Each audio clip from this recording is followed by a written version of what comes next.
berdua dan satu kesatuan antara ambulans, sopir, perawat dan alat-alat. Nah, itu kenapa kemarin terjadi miskomunikasi. Tetapi setelah kita lihat ambulans itu lengkap dan bisa membantu dan kita percaya bisa sampai di sana, yang sisutnya sudah di ACC kita perbolehkan menggunakan dengan perawat yang ikut peserta ambulans itu. Nah, itu kan menambah proses kembali, karena tidak bisa serta-merta saya memutuskan seperti itu. Rumah Sakit Umum Daerah Sukadana adalah masyarakat Lampung Timur. Maju ke depan, makmur lestari.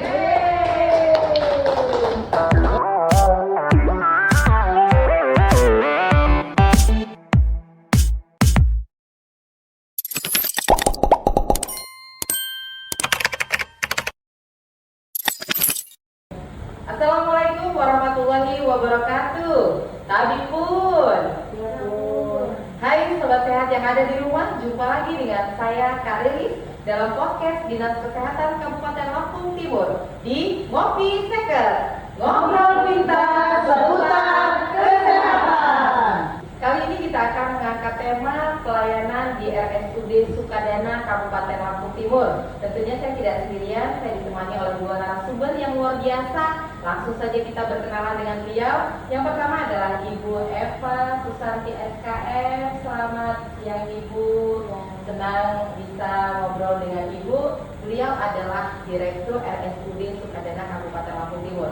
Beliau tidak sendirian, ditemani oleh Karu UGD, yaitu Ibu Pita. Selamat siang Ibu Pita.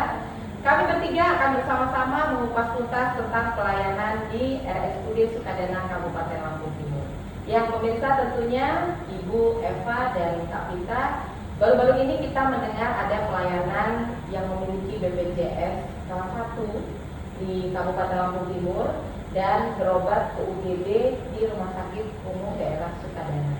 Tetapi pada saat dilakukan pelayanan, dia ditarik biaya dengan tarif normal. Nah, mungkin masyarakat bertanya-tanya, kenapa mereka memiliki BPJS dengan kelas 1 tetapi tarif normal ditarik oleh Rumah Sakit Umum Daerah Sukadana? Silakan mungkin Ibu Direktur bisa menjelaskan kepada masyarakat.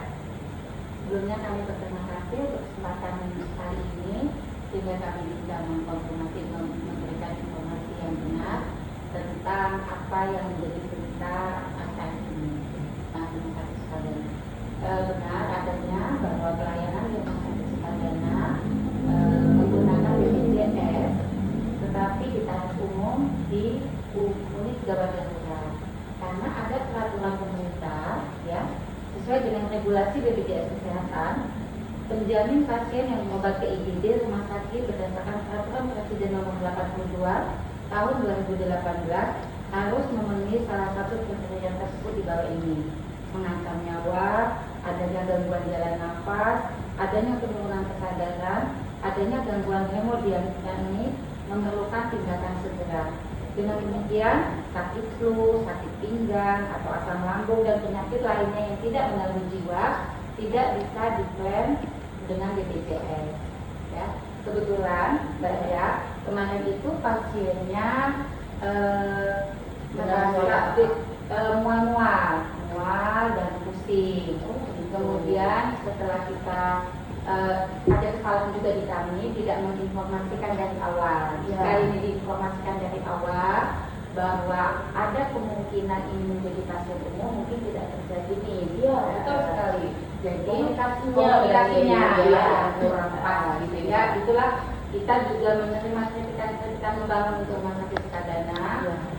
Jadi itu sudah diperiksakan laboratoriumnya, kemudian dan ibu menolak untuk dirawat. Dan sesungguhnya ibu bisa dirawat dengan keluhan tersebut. Jadi kondisi ibu setelah dilakukan pemeriksaan, dilakukan pemeriksaan laboratorium, ibu merasa tidak perlu dirawat. Ya, begitu juga kesimpulan sama keluarganya karena ibu masih kuat berjalan dan bisa melakukan rawat jalan. Sehingga jika itu masuk ke rawat jalan, itu masuk ke pasien umum atau ditarik gitu. Nah, alhamdulillahnya setelah kita adakan mediasi, penjelasan dengan beberapa cara ya, termasuk medsos kami, kemudian penjelasan dari dokter, alhamdulillah keluarga bisa menerima kenapa kok harus membayar ya. Kemudian kadang juga kita menerima keluhan-keluhan padahal anaknya itu sudah kejang demam. Kejang demam tetapi kok dikembalikan lagi ke puskesmas. Nah, itu tidak serta-merta kita tolak. Nah, tetapi harus ada penunjang lainnya. Karena di sini juga ada aturan dari 144 ini juga dari BPJS ya, dari BPJS yang mengacu pada Permenkes RI nomor 47 tahun 2018. Ada 144 penyakit yang tergolong tidak masuk di dalam kegawat daruratan sehingga bisa dilakukan pelayanan di FKTP tingkat 1 ya. Jadi BPJS mengacu kepada peraturan pemerintah itu sehingga ada muncullah 144 jenis penyakit yang tidak didiagnosa membahayakan nyawa. Itu ya Ibu ya. Jadi pada saat pasien ini datang dengan diagnosanya 144 penyakit tersebut sehingga ditarik dengan tarif normal. Gitu ya Ibu ya penjelasannya ya. Ya, pasti masyarakat banyak yang belum paham tentang itu Ibu. Jadi kritik dan saran yang diterima oleh Rumah Sakit Umum Daerah Sukadana mungkin bisa membangun kembali bahwasannya ini harus disosialisasikan kembali kepada masyarakat umum khususnya di daerah Sukadana Kabupaten Lampung Timur ya Ibu ya. Ya, itu penjelasan yang pertama, pertanyaan yang sering diungkapkan oleh masyarakat tapi belum tersampaikan langsung kepada pimpinannya. Jadi kebetulan kita langsung menghadirkan pimpinannya langsung dan sudah dijelaskan secara gamblang bahwa pelayanan Rumah Sakit Umum Daerah Sukadana menerima BPJS, tetapi untuk pelayanan UGD itu dibatasi dengan Permenkes yang hanya melayani, yang tidak melayani penyakit 144 penyakit itu, begitu ya. Nah, untuk selanjutnya ini Ibu ada pertanyaan lagi dari saya membaca di media sosial juga. Itu ada pelayanan yang rujukan. Jadi pasien itu akan dirujuk dan pasien ini keluarganya kekeh menggunakan kendaraan sendiri, gitu. Tetapi pihak rumah sakitnya tidak memperbolehkan untuk berangkat dengan kendaraannya sendiri. Sehingga asumsi dari masyarakat dan keluarga si pasien bahwa Rumah Sakit Umum Daerah Sukadana ini menghambat untuk keberangkatan si pasien dengan rujukan itu. Nah, itu nanti mungkin bisa dijelaskan kembali dengan Ibu Direktur seperti apa itu sebetulnya klarifikasi dari rumah sakit itu. Silakan Ibu Eva. Jadi dalam rujukan terpisah atau rujukan ke yang setara ataupun yang lebih tinggi itu ada prosedurnya. Ya, kita mempunyai SOP yang ada di Rumah Sakit Sukadana. Kemudian ada sistem SISRUT, ya, sistem rujukan terpadu. Itu kebijakan nasional. Seluruh rumah sakit menggunakan itu. Jadi mulai puskes sampai dengan rumah sakit baik di A, B, C dan ya. Jadi yang tidak disadari, kadang tidak disadari oleh masyarakat, sistem SISRUT itu menghambat karena lama sekali. Kami tidak bisa mengirim itu, merujuk itu sebelum SISRUT itu di ACC oleh rumah sakit yang akan kita tuju. Oh begitu. Ya, jadi SISRUT itu sendiri apa sih tujuannya? Agar pasien tersebut sampai di rumah sakit itu bisa dilakukan tindakan secara cepat dan tepat, serta aman di dalam perjalanannya. Dengan adanya SISRUT, nanti dari rumah sakit yang akan dituju memberikan perintah, diberikan obat ini, diberikan obat itu, itulah menjadi pegangan kita si perujuk, sehingga dinyatakan nyaman, aman si pasien tersebut. Dan kondisinya jangan sampai di tengah jalan baru sampai Rumah Sakit Sukadana lampu merah sudah pasien itu tidak tertolong. Nah, itu yang kita hindari. Kenapa sistem rujukan ternilai seperti lambat, tapi tujuannya sebenarnya baik. Kemudian di situ di dalam SOP kita ada level-level yang kita perbolehkan, mana yang boleh menggunakan ambulan umum, mana yang kendaraan ambulan umum atau kendaraan ambulan yang ada di manapun, atau kendaraan yang ada di rumah sakit. Jadi ada tipe-tipenya tipenya pasien itu. ya. Kemudian kita juga kan dalam Timur sudah punya call center 112 Ya, KSC. Sehingga itu ya Ibu ya. KSC itu baik ambulan rumah sakit dan KSC itu baik sopirnya dan tenaga perawatnya itu terlatih. Ya, sehingga bisa menangani pasien tersebut di dalam kendaraan. Sehingga kita tidak was-was mengirimkan pasien tersebut dijaga oleh sang perawat itu ya Ibu ya. Ya, kebetulan kemarin pasien itu ada di level 2. Yang kecelakaan kemarin itu ada di level 2. Yang satu sudah di ACC dari rumah sakit yang jauh. Ya. Ambulan kita siap, kemudian tenaga kita siap, kemudian ada permintaan dari keluarga pasien menggunakan ambulan sendiri ya. Sehingga kita harus tidak berarti bukan kami manajemen menghambat, tetapi kita melihat dulu situasi ataupun kelengkapan dari kondisi ambulan mereka gitu.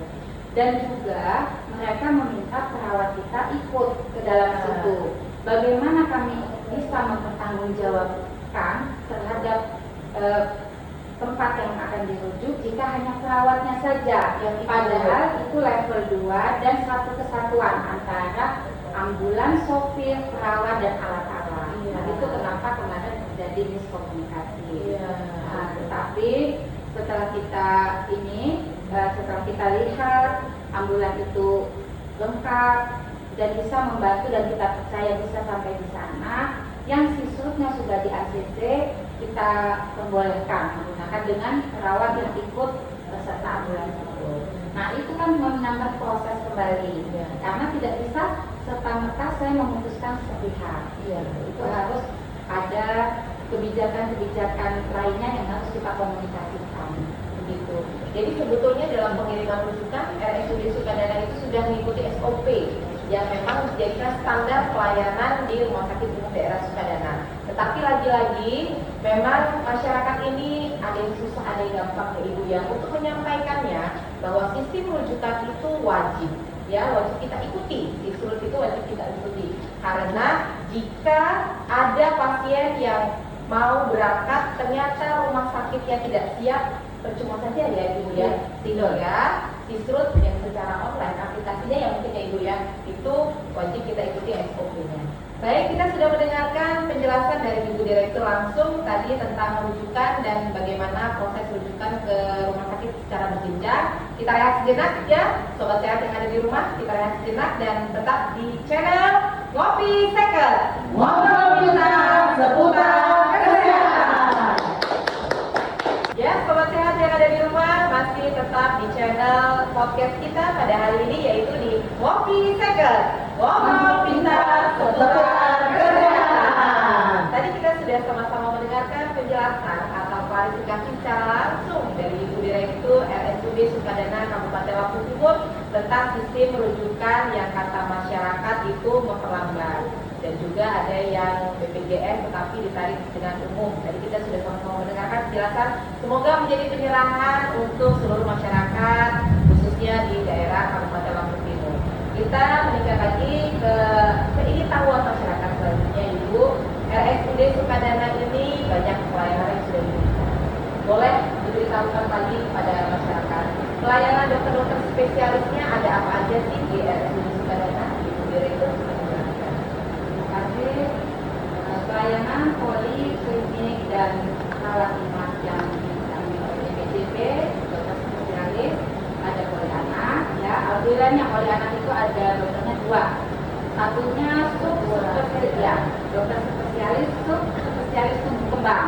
Jadi untuk masyarakat Lampung Timur khususnya yang mempunyai anak-anak atau muridnya atau balita atau kader yang mempunyai anak-anak yang tumbuh kembang di masyarakat, silakan membawa ke rumah sakit Sukadana. Kita punya dokter subspesialis, dokter anak subspesialis tumbuh kembang. Kemudian kita ada dokter penyakit dalam, ada 3 orang. Kemudian dalam juga. Ya, ya. Dokter bedanya ada 3 orang, bedah umum dan satunya bedah digestif. Ya, kemarin saya sampaikan digestif itu apa Mas ya? Bedah digestif itu ada yang khusus bedah di seputaran daerah perut ya, daerah perut ya. Kemarin sudah tahu belum Bu ya, bahwasanya kita sudah menggunakan alat laparoskopi. Ada dengan adanya dokter digestif itu kita bisa melayani operasi laparoskopi. Yaitu seperti kemarin yang sudah dilakukan adalah batu empedu dan usus buntu. Ya, laparoskopi itu dia luka operasinya cuma kecil dan kesembuhan cepat. Ya, pasien juga dalam waktu 2 jam sudah bisa jalan. Nah itu sudah ada di rumah sakit Sukadana. Ya. Kemudian ada dokter spesialis saraf, kemudian ada THT, ya, kemudian ada jantung. Ada jantung. Ya, dokter jantung juga sudah velo untuk cath lab. Dengar nggak? Cath lab itu pasang kateter? Iya, iya. Alatnya sekarang sudah ramai. Katanya kok di rumah sakit Sukadana ada alat, ya betul. Ada alat baru, bantuan dari kementerian langsung. Alhamdulillah sekali kita dapat bantuan di Lampung ini hanya 2 yang mendapat bantuan ya. Abdul Muluk dan rumah sakit Sukadana. Wow. Jadi didukung juga dengan dokter spesialis jantungnya yang sudah velo itu ya. Dan perawatnya juga yang sudah pelatihan.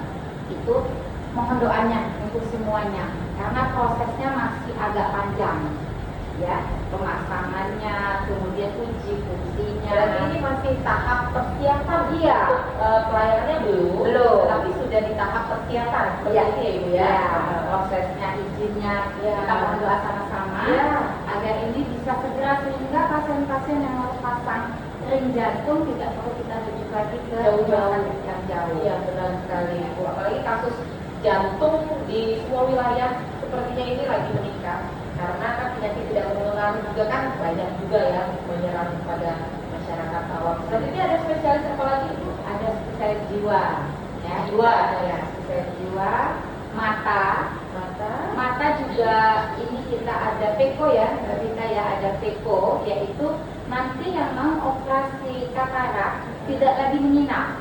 Jadi dengan alat PECO tersebut operasi boleh pulang. Sehingga kita tidak jadi cepat penanganannya, cepat juga penyembuhannya untuk operasi katarak ya.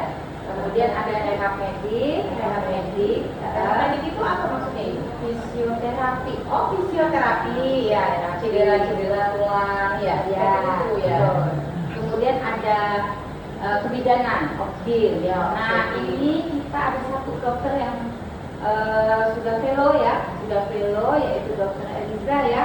Insya Allah tanggal 6 besok sudah mulai praktek mulai praktek kembali ya. Nah itu beliau velonya velo fertilitas. Fertilitas untuk ibu-ibu pengantin ya yang belum mendapatkan anak ya ibu ya mungkin ya. Berarti bisa dilayani di RSUD Sukadana di Poliklinik Obstetrik Ginekologi tadi ya Bu ya. Iya, tapi tidak bisa terklaim di BPJS. Fertilitas tidak masuk iya. Ya karena itu adalah keinginan pribadi, bukan diagnosa dari dokternya. Iya. Seperti itu ya Bu ya. Ada lagi Bu selain itu? Cukup ya? Itu ya? Polipen. Oh iya, satu lagi ada polipen. Polipen itu nyeri. Ya, itu dokter anestesi mengambil filo itu tadi ya, yaitu meredakan nyeri. Ya, dengan cara jadi yang punya sakit-sakit biasanya saraf kejepit, yang punya habis operasi itu ya kan biasanya kalau habis operasi kesakitan yang luar biasa bisa ditangani oleh dokter spesialis anestesi velo pen. Untuk sementara tetapi belum ini dalam proses kita mengajukan. Tapi nantinya bisa ya Ibu ya. Kita berdoa sama-sama. Tapi pasiennya juga alhamdulillah sudah banyak ya. Sudah banyak yang berminat. Ya. Walaupun itu tidak ditanggung oleh BPJS, tetapi sudah banyak yang datang gitu ya Ibu ya. Kalau untuk yang fertilitas tadi tadi sudah ada juga pasiennya yang Belum. Dokter Eliza masuk di tanggal 6 besok. oh tanggal 6 Februari nanti ya. Oh Februari nanti. Mungkin nanti walaupun belum tertabung oleh BPJS untuk poliklinik pen, tetapi sudah banyak peminatnya juga. Tentunya kita juga berdoa untuk dokter yang menangani fertilitas juga, walaupun tidak ditanggung oleh BPJS juga bisa juga melayani secara maksimal, dan masyarakat tentunya berminat untuk datang ke rumah sakit umum daerah Sukadana. Ya, itu ternyata hampir lengkap ya Ibu ya. Yang Ya. belum saya dengar sepertinya kulit dan kelamin. Kulit dan kelamin kita belum. Ya, kulit dan kelamin Ortopedi belum. belum. Ortopedi belum ya. Semoga disegerakan dengan bisa menyekolahkan ya lewat pemerintah daerah dokter-dokter spesialis ini. Kan ada uji belajar seperti itu ya Ibu ya, mungkin Ibu bisa nanti mendukung dan melengkapi lebih lengkap lagi, sehingga pelayanan rumah sakit umum daerah Sukadana semakin maksimal di mata masyarakat ya Ibu ya. Nah kalau saya boleh tahu Ibu, di antara spesialis itu mana di antaranya yang paling diminati oleh masyarakat pada umumnya? Merata ya, tetapi pasien tingkat itu ada di polik penyakit dalam. Berarti kita melihat dari situ adalah kasus-kasus penyakit dalam di hipertensi, di diabetes, ya. Dokternya ada berapa nih untuk penyakit dalam? Penyakit dalam ada 3. Tiga, ya berarti bisa setiap hari itu pasti ada ya Bu ya. Setiap hari itu sudah pasti ada penyakit dalamnya, tapi ada jadwal-jadwal tertentunya akan ada tiga dokter yang menangani penyakit dalam di RSUD Sukadana. Wah luar biasa. Tinggal sedikit lagi kita akan melengkapi RSUD Sukadana ini dengan dokter spesialis.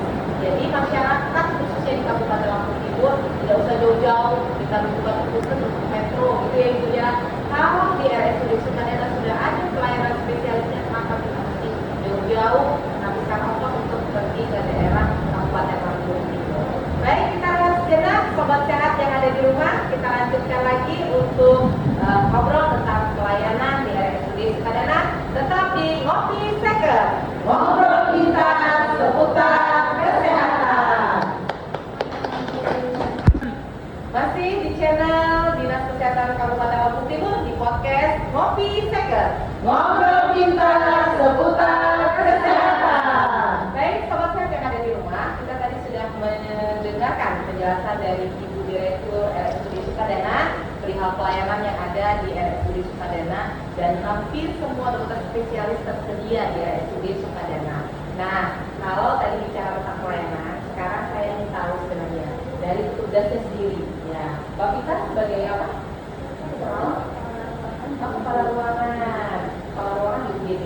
Nah, saya ingin tahu sebenarnya. Masyarakat juga tentunya ingin tahu sih.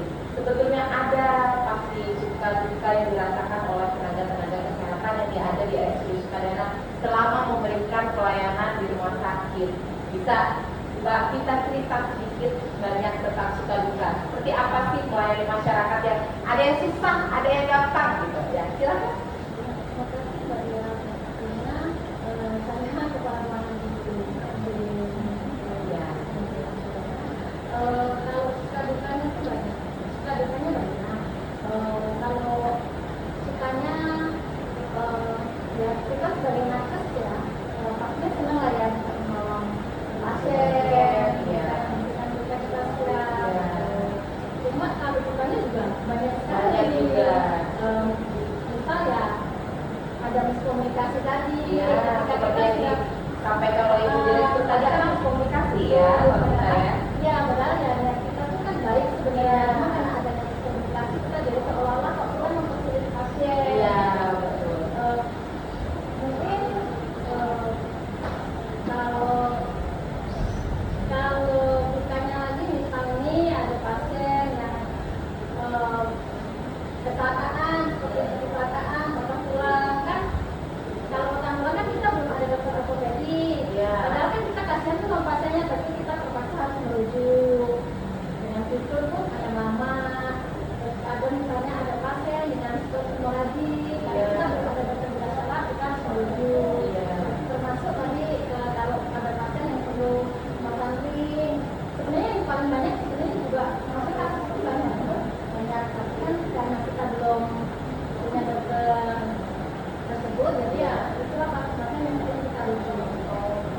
Jadi intinya sobat sehat yang ada di rumah, ada sukanya karena kepuasan melayani pasien seperti itu ya Mbak Vita ya. Tapi banyak juga dukanya, apalagi dukanya kalau sudah komunikasi. Jadi komunikasi itu memang penting Mbak Vita ya. Tapi saya doakan semoga seluruh tenaga kesehatan di RSUD Sukadana sehat, sehingga dalam menyampaikan maksud dan tujuan itu tersampaikan kepada masyarakat. Jadi bukan bermaksud untuk mempersulit, tetapi kita mengikuti SOP. Maksud kita seperti itu ya. Baik, sobat sehat yang ada di rumah, kita doakan semoga tenaga kesehatan yang di RSUD Sukadana dan tentunya masyarakat yang ada di Kabupaten Lampung Timur sama-sama saling menjalin kerjasama supaya nanti pada saat pelayanan pun maksimal. Seperti itu. Baik, dari Ibu Direktur ada kata-kata penutup yang ingin disampaikan oleh masyarakat yang ada di wilayah Kabupaten Lampung Timur dan yakinkan bahwa Rumah Sakit Umum Daerah Sukadana itu memang melayani Anda dengan sepenuh hati dan tentunya maksimal. Silakan Ibu untuk closing opininya. Untuk masyarakat Lampung Timur, mari kita masukkan rumah sakit yang ada di tempat kita bersama-sama. Kami Rumah Sakit Sukadana membuka dengan tangan terbuka setiap kritik yang membangun. Semoga kita mendapatkan solusi terbaik sehingga kita dapat mewujudkan Rumah Sakit Sukadana menjadi andalan masyarakat Lampung Timur. Ya, baik. Terima kasih. Itu tadi penyampaian langsung dari Ibu Direktur RSUD Sukadana beserta didampingi dengan Karu UGD-nya. Semoga kedepannya tidak ada lagi miscommunication antara masyarakat dan tenaga kesehatan. Dan selanjutnya kita akan jumpa lagi di sesi berikutnya di podcast Dinas Kesehatan Kabupaten Lampung Timur, tentunya di Ngopi Second. Ngobrol pintar seputar